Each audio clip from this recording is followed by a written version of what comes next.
Welcome. You're listening to the Beyond 50 radio program, and thank you for tuning in. I'm Daniel Davis, your host.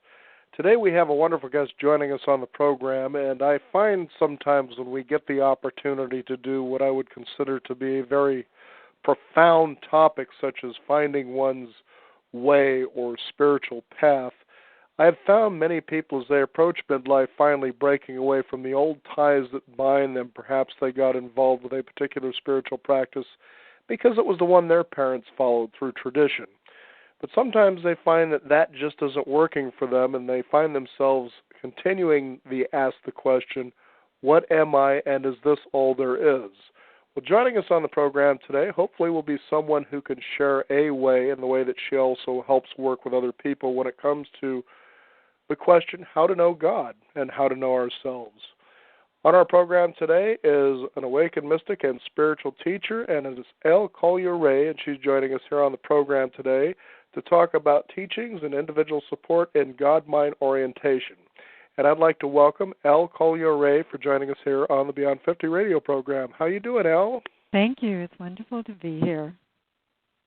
Now, tell us about your story and how you came to the way that you are. When I was very young, I was sitting in front of a show on television, just a basic Christmas show, and I had a sudden overcoming of me with a sense of knowing that God is. There was no mistaking. No one actually taught me. I didn't have a religious family, but it was just a welcoming, as if back to a certainty that was already part of me. And when I was a little older, I started receiving just very simple messages, always due to something that was traumatic. Once I was being hauled out to sea. I thought I could go out and save somebody else. I was 12 years old. And as I was being hauled out, I just heard a very soft overlay.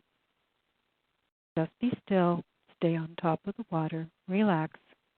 You'll come in fine. And it was just a very simple thing, but it was not my thoughts. That was the first time I ever really remembered something beyond my mind overcoming me. And over the years, just once in a while that would happen. I always had a sense of a sudden understanding of what I was to do or what I am for, and that I was awaiting some perfecting of my inner vision. But it didn't really start to pour through me until much, much later, after many years of meditation and self-inquiry and contemplation. I eventually became compatible with that inner awareness that knows the divine word, but it was much, much later than I would have thought would happen when I started meditating. It takes a while to get the mind to pause and join what I'd like to call the symphonic awareness stream that just lends itself to earth and helps the mind, the body, awareness perpetuate truth instead of its fantasies of itself or notions of reality. And that's what I've finally learned how to do well enough that I can turn around and coach people in doing the same. I think it's wonderful when a person can engage on their spiritual path, whatever that may be, to find exactly the kind of connection and oneness that you're talking about.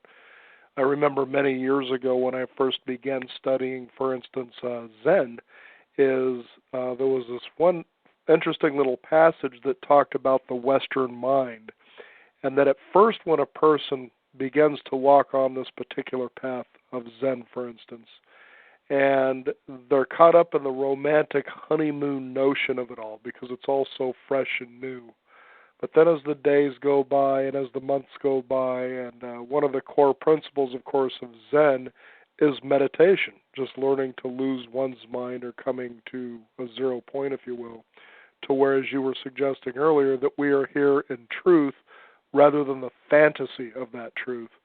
But as the Westerner would get through that honeymoon period, they would realize that it begins to fall away and they no longer practice it because they realize that this is something that becomes a lifestyle, it becomes them, and so the romantic notion disappears. Do you find those sorts of experiences with people that you work with where they just say, I don't know, this just seems to be too much work and I'm not really feeling the results that I had hoped for? I think so. I think that's one of the most important things for people to truly get, because you're going to stop trusting the journey as soon as it becomes long. And it is a long journey. We will have the fantasy of having awakened fully, and you can't even remember how you were never there. And you can't imagine ever returning to the old way of staring into life through our common senses only. And then 5 minutes later, you're back. You're back in the normal mind. You're back in the sensual way of perceiving and feeling. And if we don't understand that it is an ongoing, almost shoving the mind past its habit of trying to reframe everything as soon as it has something, if we don't believe that in fact we are intended to gain a new habit, eventually we'll even call it a new habitat of entering where the whole truth is. And inside of this whole truth, we will find all available. It's not an easy place because it asks us to give everything over. And there isn't a single person who knows precisely how to do that or why they would do so. Not for a long while. So you gain the habit of practicing innocence, and in the freedom of innocence, to not reject, to not put some personal creation on what you're doing with that state of innocence. So personally, I would myself have found that in that state I can trust, I can stay interested, I can examine anything without misfitting my ideas on it, because I'm more curious now to see what really is so. Once we finally gain access to our innocence, we'll stay fully able to realize purity, the finer meaning of which is what exactly is at work on us and in us and as us. There's so much to this, but if everyone hears deeply inside of where they're afraid that they don't know the answer, they'll simply find that they're new at all of this. It's a very powerful, sudden remembering how to let go. And it's caused by devotion to truth. If we have that as our paradigm, it's parallel, in fact, to another.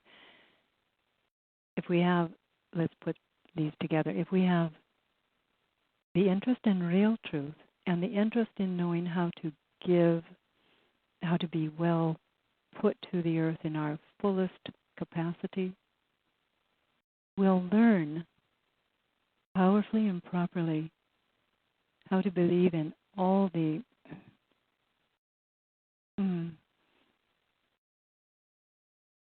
it's a big meaning. All of the prior way we have been made to bring ourselves into complete offering on earth, and as well all of our future intent. We have the meaning of I am what is, and I am what is giving, simultaneously being able to be perceived, received, perceived, and offered. As long as we search for the truth and for the completeness of let's say, accepting all that we are, all that has been given, and all that is to be, as if it's just one now, one great now. And we're not thinking that we're standing on a bit of time, waiting for the now of our complete state to come back here or to finally be found. That's not a sentence I can tell you a lot about, except that as you love to learn, as you find the education very familiar to you due to your excitement about trying on something brand new that has been promised as the best thing you've ever found, maybe the best ice cream you've ever tasted is about to come to you, and you're excited to have that flavor finally discovered. And that excitement is what's going to keep you growing your awakeness. Interest in truth, excitement in being delivered to your exact plan, basically meaning who you are in all ways, from the beginning to the end, can keep you being cleared of mistaken identity. You just see what erupts when you're innocent enough, playful enough, having fun enough in the re-entering of what is so. We have an old term, soothsayer. So you could say re-entering what is sooth, what is to be read, what is to be known, what is to be visited, because it is your spiritual book, your spiritual already laid in design, already laid in place way of doing your life. Did that make sense to you? It does. It made me see an image, for instance, and I remember it was back around 1999 that I found myself doing what seemed to be a series of shows based around religion, religious philosophy, and perhaps even spiritual truth, I suppose, if you will. And there was one particular author that I came across who was a reincarnate Tibetan monk, Buddhist, and his contention simply was that there are as many religions, if you will, as there are people on Earth. And so you were beginning to see what seemed to be, anyway, a small but deteriorating breakdown of the mainstream religions that are trying to fit everybody into their spiritual whole. And just in realizing what he had said, that there are 6.5 billion people, there are 6.5 billion types of ways that you can come to know God and yourself. And I wondered, just based on that, as I began to take in the scope of what he and what I was experiencing through others, I guess the main question that surfaced was, what then is our spiritual responsibility? I think the word responsibility is one of our best clues here. Our ability to respond. I really began it when we started to talk about innocence, staying curious, wanting to know truth, but from innocence, not from a paradigm already written and handed to you between leather-bound, in the pages between the leather-bound book. So, to know absoluteness, you do have to love the design. You can call it the source, the God level, the potentiality, the riddle, the great mystery, the mist itself. To love the notion of freedom when you don't resist, but in fact wade on in deeper to see what is clothed in the appearance. Now that sounds a little dangerous, but if you're truly invested in finding the truth of being, we have a reason to deliver all the covers off of the notes, as in the musical notes of the sound of being. There are truth waves resonating that every cell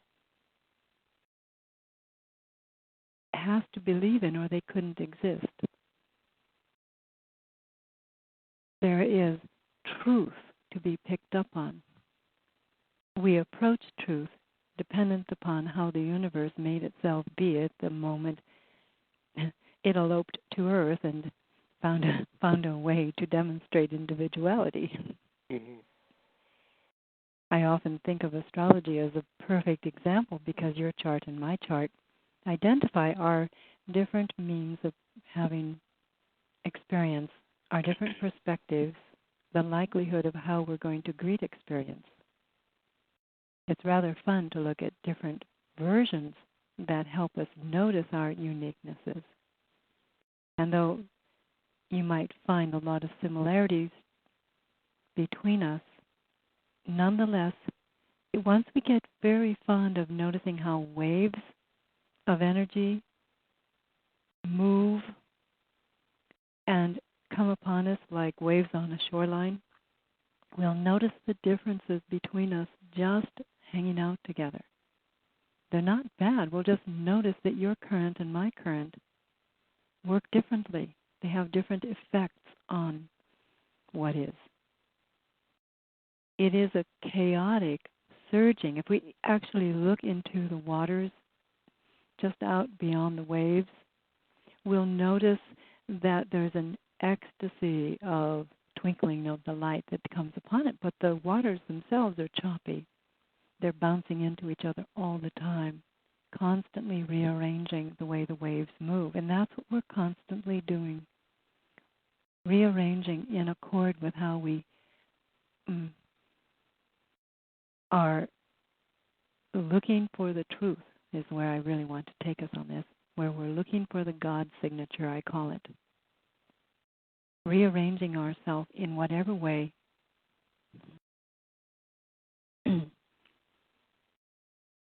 impresses us, whether we're wondering whether we're going to be famous or whether we're going to be someone people are afraid of, matters. What I'm saying, though it's not simple to put together in a few words, is everyone has to have certainty that their experience is specific and has a big meaning to how they affect the grand scale of, well, it's more than the scale, the grand way everything has an effect on each other and on itself. Their way of accepting experience, and even now we could say our way of accepting being together, matters to a greater scheme of things. We're going to imprint each other somehow by the way we are choosing to encounter, I call it God level between us. The moment we're not afraid to choose the truth of our originating being, we're going to find a way to encounter light. It's as if we'll be jazzed up properly and we'll finally have a sense of no longer having insulation. And we come at this simply by certainty.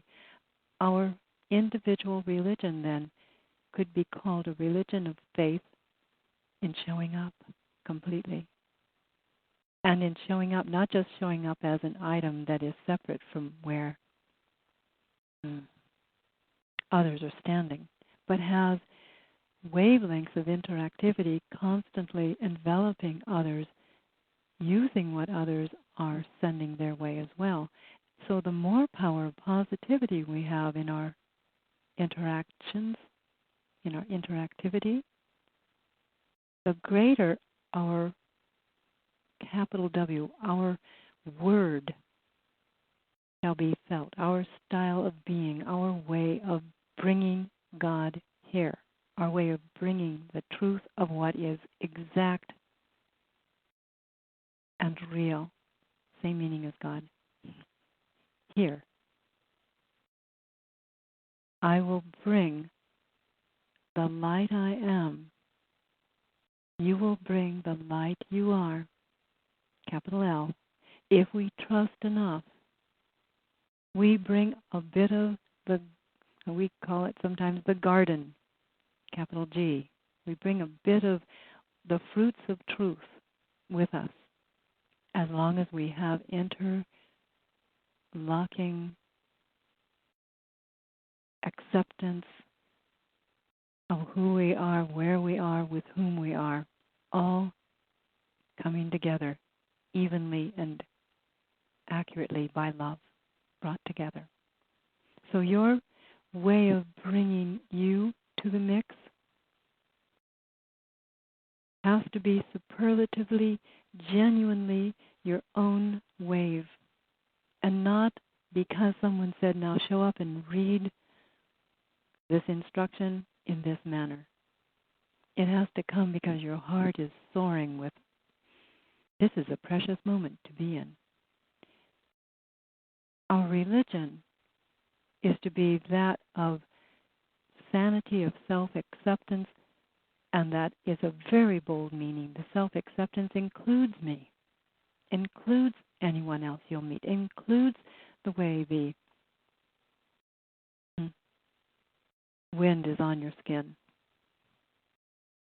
Very inclusive. You bring your own bit of the garden back here if you arise in your own self in a positive way and present that self completely to this moment with us in it, surrounding us in a way, enveloping us, embracing us. And now we have quite an amazing happening. It was suggested earlier, Elle, in the Beyond 50 radio program by one of our guests, that people tend to seem to be sleepwalking. They're unconscious, in other words. They're just going about their day, doing their duties as they're expected to do, and then they eventually go home and awash themselves with television, or they take frantic vacations, and they're always in search of that one extra thing that will make them happy. And for most people, it seems this day and age, it's building wealth, to have time freedom, and everything out there seems to be being sold surrounding that philosophy that more will be better for you. Now, as I listen to you now, and I've had genuine, wonderful opportunities to speak with spiritual leaders and teachers and the like, is that everything you'll ever need is already inside of you. And it seems people get confused with that, to think, how is that possible if I feel that I am lacking? Show us how, in the nature of God, that is absolutely true, that you are all you will ever need to be.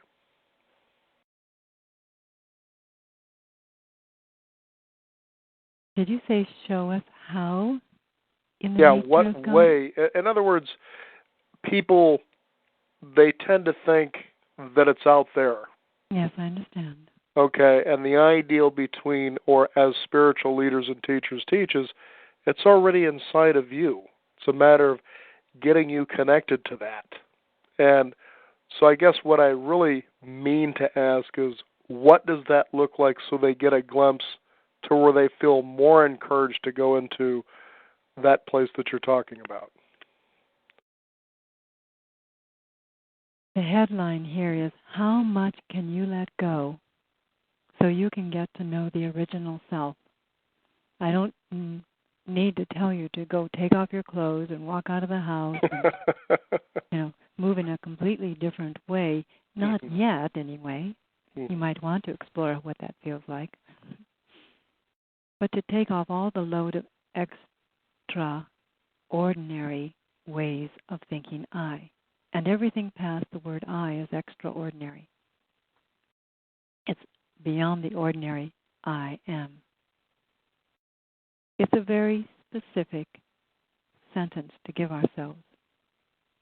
It starts with the word I. It ends with the word that. And the famous word in between is am. I am that I, that am, that I am. And that refers to all else than what the mind thinks is I. It takes an amazing, almost corny delivery from the lower way the mind is thinking about stuff to a simplicity that isn't thinking about anyone, anything, any way, or any past. And in the simplicity, believing in the design simply reverberating. Capital D, the design reverberating, that you are like an atom that is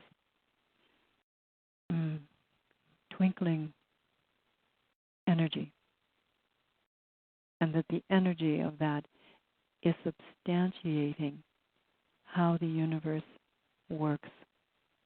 And I'm not referring to a material world view. I'm returning you to a spiritual awareness. I think of the material world as the realm of death because it's what is building upon something that's more like clutter, but has enough force of presence in it that it can start again for a while, maybe for millions of years, keep repeating and recycling and coming up with different ways to be formed in activity. The first call to us is to be the preciousness of I, certain in that simple way of being certain, just self. Doesn't have to try to be anything because it already is ongoing. We will know that if we just let everything else go. If we're not worrying about how to take our breath or what math we're supposed to do, we're just settling into the simple state. We'll get a sensitivity to the other end of being that isn't about experience. You will notice you have layers of awareness. One of those is that in the death realm, it's handicapped because it looks at things in front of it and sees only what's on the surface and doesn't understand the life impulse, except that it's a moving system of energy if it's moving toward it or away. It notices activity, but it doesn't know the generating force of activity unless you embrace all in such a wild meaning of embrace that there's no otherness than just all that is, and you just happen to be a fount or a fountain of energy moving through you, being born in this system of mind for a while, but nonetheless constantly offering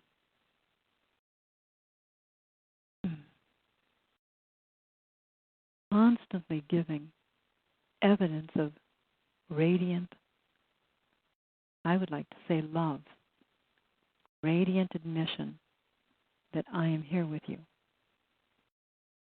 That simplicity state is so important. I start teaching people that forgiveness is the earliest and the most important beginning point. And forgiveness is a wonderful word that means everything must be given on. Everything moves. Everything is for movement, for the giving on. You cannot keep your breath. You cannot keep the snack you just ate. Your cells come and go. Everything keeps sloughing off, keeps somehow burning off, radiating out. The pores move old energies out as well as moisture. Everything is moving. Everything is giving. And until the mind understands this and joins it, the mind will get stagnant, stuck in some manner,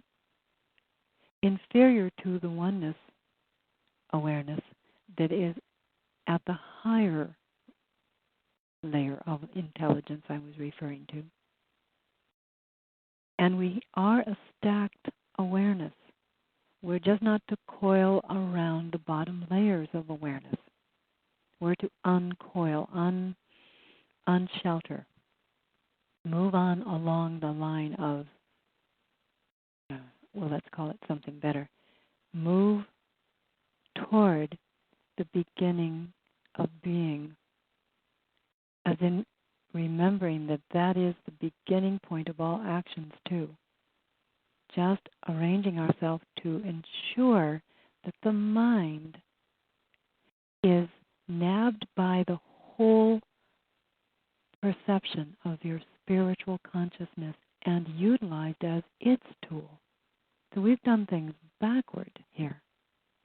We could do things from the holy on down, and then the body actually represents the last in the chain of events and the part that is capable now of acting in an exquisite manner of upholding unity and upholding it in a way that narrows the gap between all of us and builds a bridge so that we all begin to find out we are interactive beings made to love. So again, the very simplest answer is be simple, be quiet, be sure that you have a start point and that there is an omega plan. There is a holy level, a holy awareness. And it isn't at some other time in your life. It's always apparent as long as you accept the entirety of being here and now, right here, today. It lends so much tremendous benefit that you can see how a person can begin to see and find miracles right in front of them, as opposed to going out and looking for them.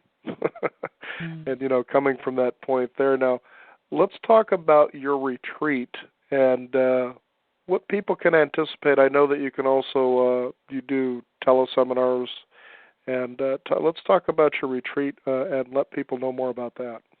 We have a beautiful space here in Hood River. It's a 10,000 square foot old schoolhouse built in 1910, huge brick building, probably 50 feet high, and big rooms, tall ceilings, lots of windows.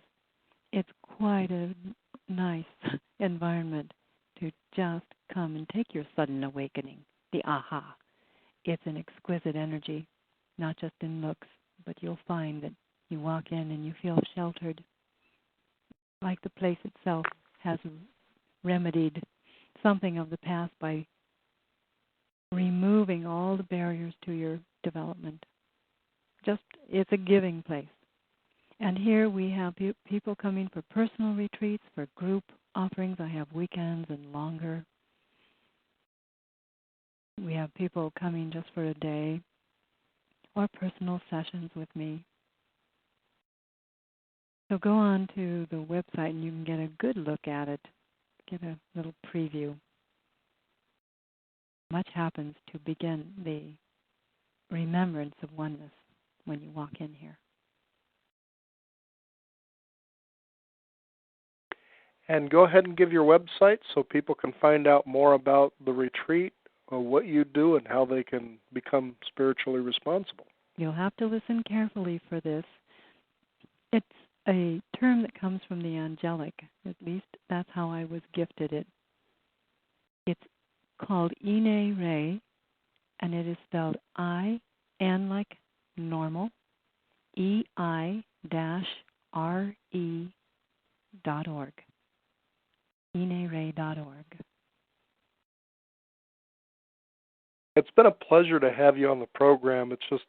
It's wonderful when you have the opportunity to be with someone like you, where you can feel the quiet as you're talking about, where you can feel that profound sense of presence, and that it's really okay to be who you are in this moment. And at times, it's wonderful to share that with others, those stories, because it's a way of sharing with them that it is possible. One particular story I had in mind was I had the opportunity to meet Sakyong Rinpoche Rinpoche and interview him in the radio studio. And as I went to receive him as a guest, this amazing feeling of calm in the room was it was unfathomable to be able to describe. It was just something you needed to experience. It was almost as though you could walk through a war next to this person and nothing would bother you in any way, shape, or form. And in listening to what you've been sharing with us here on the program today, I find the true opportunity that people can find out how they can find that way for themselves and the tremendous benefits all the way around to being able to achieve that. And it's been a wonderful time to talk with you today. Thank you, and what beautiful questions you have offered. Well, thank you. It's been wonderful to be with you, too. You bet. Elle Collier, we'd like to thank you for being on the program today, and we'll be sure to post to your website so people can find out how to find their own way as well. And again, thank you for being on the program today. Blessings to all. Namaste. I'm Daniel Davis. We want to thank you for tuning into the program today with our conversation with Elle Collier from Hood River. Find out more about her spiritual teachings if you want to engage in that. And believe me, it has tremendous benefits that you couldn't even fathom until you begin to experience them.